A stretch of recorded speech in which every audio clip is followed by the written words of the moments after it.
one of the things that really jumps out is the extraordinary complexity of politics on the ground.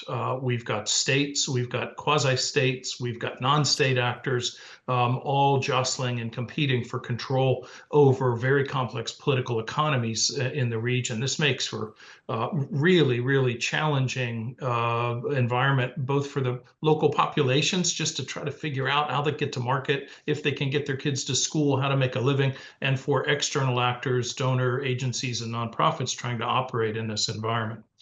There are two frames for understanding regional relations in the Horn. The one is geostrategic, and it's been the dominant frame both for policy action and for our understanding of the Horn for a long time. And it's currently back in play now. And that is to say, the point of departure is Ethiopia is the regional hegemon and attempts to exercise its regional hegemony in part by ensuring that there are pliant smaller satellite states in the region, and then those smaller states in the region pushing back and doing everything they can to try to erode Ethiopia's influence and undercut them.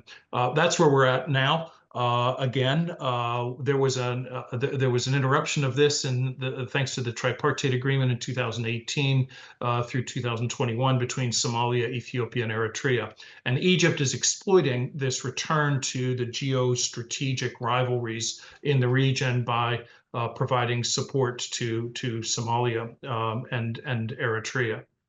I think that's likely to endure. That is the bad news about that, is that produces a lot of proxy wars in the region, a lot of attempts to exploit one another's internal divisions, of which there are many.